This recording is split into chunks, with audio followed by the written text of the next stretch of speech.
আসসালামু আলাইকুম প্রিয় দর্শক, আমি আমিরুল মোমিনিন মানিক আপনাদের প্রত্যেককে আমন্ত্রণ জানাচ্ছি স্টোরি অফ দ্য ফায়ার অনুষ্ঠানে। আজকে সম্পূর্ণ ব্যতিক্রমী একটা বিষয় আপনাদের সামনে উপস্থাপন করব। আমিও এর আগে এই বিষয়টি সম্পর্কে জানতাম না। প্রিয় বন্ধুরা, নুসরাত ফতেহ আলী খান কাওয়ালি সম্রাট, সারা পৃথিবীর সঙ্গীতে অনন্য মাত্রা যুক্ত করেছিলেন তিনি। তার গান শুনে মুগ্ধ হননি এমন কাউকেই খুঁজে পাওয়া যাবে না। সেই নুসরাত ফতেহ আলী খানের সঙ্গে পাকিস্তানের ক্রিকেট কিংবদন্তি সাবেক প্রধানমন্ত্রী ইমরান খানের একটা সংযুক্ততা নিয়ে আজকে কথা বলতে চাই।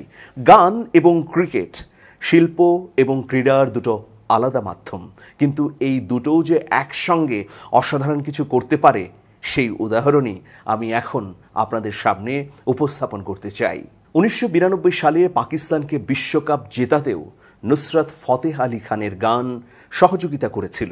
তথ্যটা খানিকটা খচকা তৈরি করলেও এটাই সত্য, কারণ এই তথ্য দিয়েছেন ইমরান খান স্বয়ং। ক্রিকেট এবং গান একটি থেকে অন্যটি সম্পূর্ণ আলাদা, কিন্তু নুসরাত ফতেহ আলীর গান তা এক করে ফেলেছিল।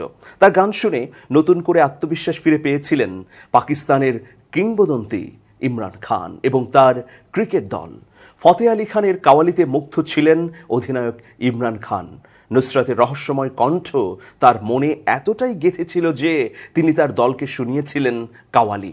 দলের ড্রেসিং রুমেও নাকি সবসময়ই বাজত ফতেহ আলী খানের আল্লাহু আল্লাহু আল্লাহু এই গানটি। আপনাদের নিশ্চয়ই মনে থাকবার কথা, আল্লাহু আল্লাহু আল্লাহ আল্লাহু আল্লাহু আল্লাহ। এই গানটির কথাই মূলত ইমরান খান বলেছেন। ক্রিকেটার আমির সোহেল এটিকে তার ক্যাসেট প্লেয়ারে রাখতেন এবং প্রশিক্ষণের সময় বাজাতেন। ফতেহ আলী খান যে পাকিস্তান ক্রিকেট টিমের সঙ্গে ওতপ্রোতভাবে জড়িয়ে আছেন বিষয়টি জানা ছিল পাকিস্তানিদের, আর প্রথম দিকে কয়েক ম্যাচ হারার পর এ নিয়ে সমালোচনাও তৈরি হয়। আতঙ্কে বন্ধু ও ভক্ত ইমরান খানকে ফোন করেন নুসরাত।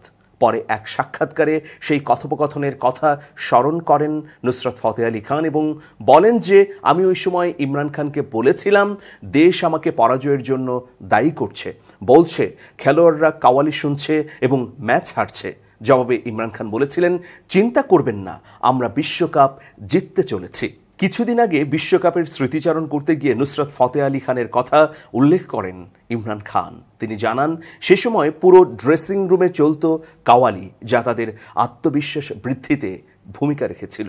নুসরাত ফতেহ আলী খান যখন এই ধরনের অভিযোগ ইমরান খানকে করেন, তখন ইমরান খান তো প্রতিশ্রুতি দিয়েছিলেন যে আমরা এবার বিশ্বকাপটি জিতব। কিন্তু কিভাবে ভূমিকা পালন করেছিল এই গান?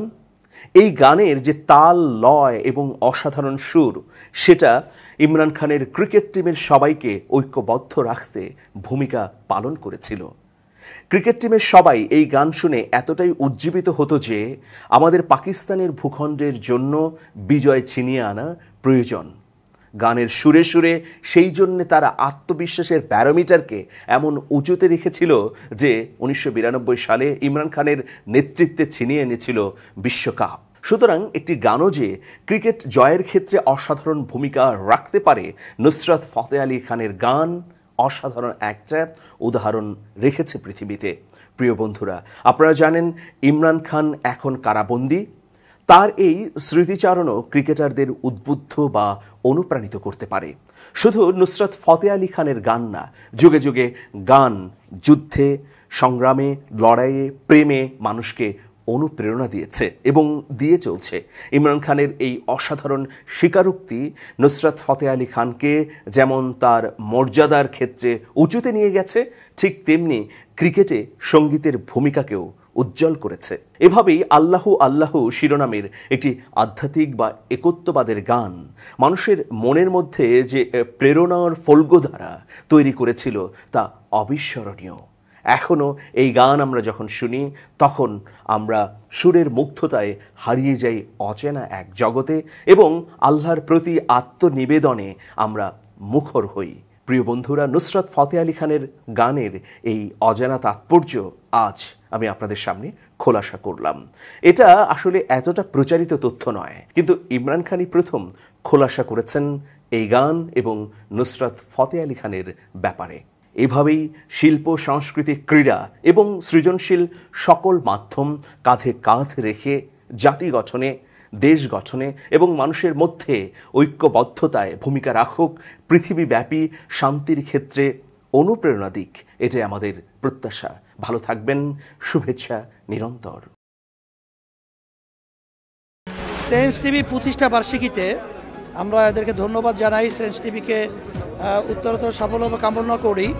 আর সাথে সাথে আমরা বিশেষ করে এদেরকে অনুরোধ করব যেন তারা দেশের পক্ষে এবং বাংলাদেশের জনগণের পক্ষে, ইসলামের পক্ষে, হকের পক্ষে, সত্যের পক্ষে তারা যেন সুন্দর পরিবেশন করতে পারে, এই আশাবাদ ব্যক্ত করি। আমি শুনে খুবই খুশি হয়েছি। চেঞ্জ টিভি প্রতিষ্ঠার পর থেকে এটি অত্যন্ত বস্তুনিষ্ঠ খবর পরিবেশন করছে। তাছাড়াও দেশের অর্থনীতি, রাজনীতি, বিভিন্ন বিষয় নিয়ে তারা জাতির সামনে বিভিন্ন তথ্য তুলে ধরে। আমি মনে করি বাংলাদেশকে আরও উন্নত, বিকশিত করার জন্য চেঞ্জ টিভি আরও অবদান রাখবে এবং বাংলাদেশে একটা অন্যতম গুরুত্বপূর্ণ একটা মিডিয়া হিসেবে প্রতিষ্ঠা লাভ করবে। চেঞ্জ টিভিকে আমি তো মেলা দিন ধরে দেখছি। চেঞ্জ টিভি যতদূর সম্ভব বস্তুনিষ্ঠতার সাথে কাজ করছে এবং এই জন্য চেঞ্জ টিভির ভিউ আরও অনেক বেড়েছে, অনেক। আমি নিজে যে অনেকগুলো সভা করে মানে এখানে ইন্টারভিউ করেছি, কোনো কোনো ক্ষেত্রে আমি দেখেছি মিলিয়নের মতো হয়েছে ভিউ, মানে অন্য কোনো জায়গায় এত হয় নাই। আমি মনে করি চেঞ্জ টিভি ভালো কাজ করছে। প্রচণ্ড চাপ আছে, তার মধ্যেও চেঞ্জ টিভি যদি তাদের এই নিষ্ঠতা রাখতে পারে তাহলে এটা আরও ভালো করবে। আমি তাদের সাফল্য কামনা করি। এই চেঞ্জ টিভি গণমুক্তিযুদ্ধের মুক্তিযুদ্ধের ধারাবাহিকতায় তার ভূমিকা রাখবে, মুক্তিযুদ্ধের সপক্ষে তার ভূমিকা রাখবে এবং মুক্তিযুদ্ধের চেতনার আদর্শকে ধারণ করে, লালন করে চেঞ্জ টিভি উত্তরোত্তর তার উন্নয়ন, তার সমৃদ্ধি আনবে। এটি হচ্ছে আমার বার্তা এবং আমার প্রত্যাশা। আগামী 1 জানুয়ারি জনপ্রিয় যে online television, online media change টিভির 5 বছর পূর্তি হবে। চেঞ্জ টিভির সাথে আমার অনেক দীর্ঘ এবং পুরনো সম্পর্ক, প্রায় বলতে পারেন ঘরের সম্পর্ক। আমি এই 5 বছর পূর্তি উপলক্ষে আমি চেঞ্জ টিভিকে আমার ব্যক্তিগত পক্ষ থেকে, বিপ্লবী ওয়ার্কার্স পার্টির পক্ষ থেকে আমি আন্তরিক শুভেচ্ছা এবং আমি অভিনন্দন জানাই। আমাদের এখানে গণমাধ্যমকে বলা হয় 4th স্টেট। একসময় ধরুন বিচার ব্যবস্থার প্রতি মানুষের একটা শেষ ভরসার জায়গা ছিল। সেই বিচার ব্যবস্থা যখন এখন বিরোধী দলের দমনের একটা প্রতিষ্ঠানে পর্যবসিত হয়েছে, এখন জনগণের পক্ষে, বিরোধী দলের জন্য, জনগণের শোষিত নিপীড়িত অংশের জন্য গণমাধ্যমই হচ্ছে এখনো পর্যন্ত শেষ ভরসা। আমাদের এখানে ঐতিহাসিকভাবে গণমাধ্যম বরাবরই জনগণের গণতান্ত্রিক আকাঙ্ক্ষার পক্ষে ছিল, তার প্রত্যাশা আকুতিকে সে ধারণ করেছে। আমি বিশ্বাস করি চেঞ্জ টিভি তার এই 5ম বছরে নতুন করে আবার গণমানুষের পক্ষে তার অঙ্গীকার ব্যক্ত করবে। গণমানুষের পরিবর্তনের যে আকাঙ্ক্ষা, অধিকার মুক্তির যে আকাঙ্ক্ষা, চেঞ্জ টিভি গণমানুষের এই আকাঙ্ক্ষাকে ধারণ করবে, সামনে এগিয়ে নেবে। আমি এই উপলক্ষে 5ম বছরের পূর্তি উপলক্ষে আমি আরেকবার আমার পক্ষ থেকে, পার্টির পক্ষ থেকে শুভেচ্ছা, অভিনন্দন এবং ভালোবাসা জানাই। আশা করি আগামী দিনগুলোতেও আপনারা আরও সক্রিয়, আরও বলিষ্ঠভাবে আপনারা আপনাদের পেশাদারিত্ব নিয়ে আপনারা ইতিমধ্যে যে ভালোবাসা অর্জন করেছেন সেটাকে সম্বল করে আপনারা সামনে এগিয়ে যাবেন। আমি চেঞ্জ টিভির জন্য আমার অপার ভালোবাসা।